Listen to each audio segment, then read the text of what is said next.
Welcome back to my page Mary's kitchen. এখন আমার কিচেনে রান্না হবে মুরগির মাংস দিয়ে আলুর ঝোল।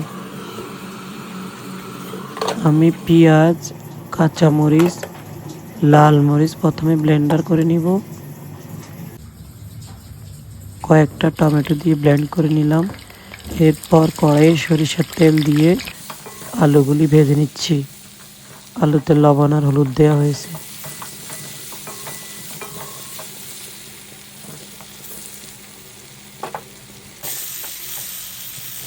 আলু ভেজে নেওয়ার পরে উঠিয়ে নিব।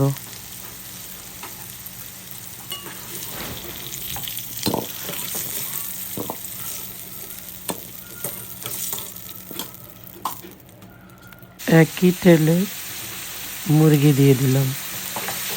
লবণ হলুদ দিয়ে প্রথমে একটু ভেজে পানি শুকিয়ে নিব।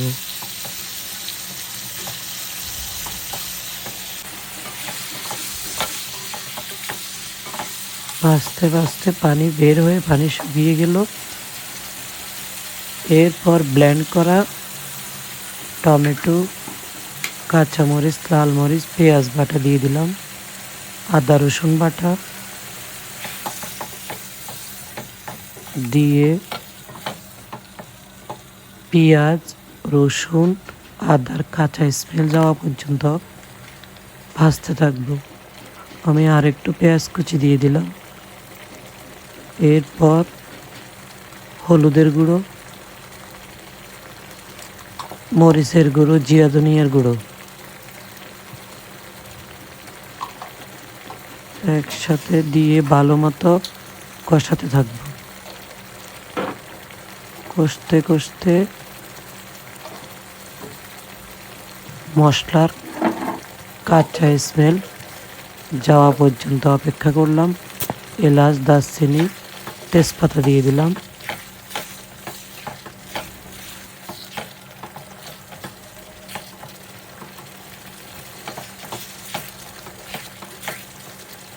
ভালো মতো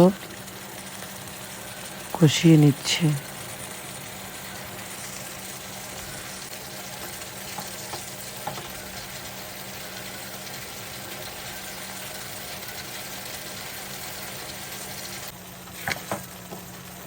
মুরগি ভাজতে ভাজতে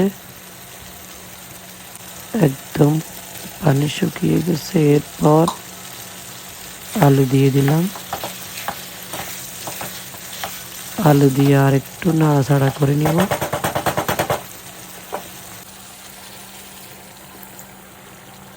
এরপর গরম পানি দিয়ে দিলাম। অনেক বেশি পানি দিব না, এমনিতে মুরগি সিদ্ধ হয়ে গেছে। আমরা যেহেতু একটু ঝোল ঝোল পছন্দ করি, তাই একটু ঝোল ঝোল রাখবো। ভাজা জিরের গুঁড়ো দিয়ে দিলাম।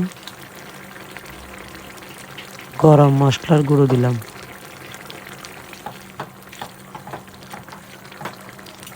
রান্না মোটামুটি শেষ পর্যায়ে।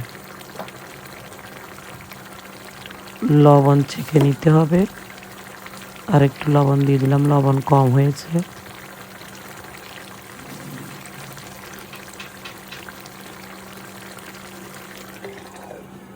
কাঁচামরিচ দিয়ে দিলাম, ঢেকে দিলাম। রান্না ডান। গরম ভাতের সাথে গরম গরম পরিবেশন করুন। আল্লাহ হাফেজ।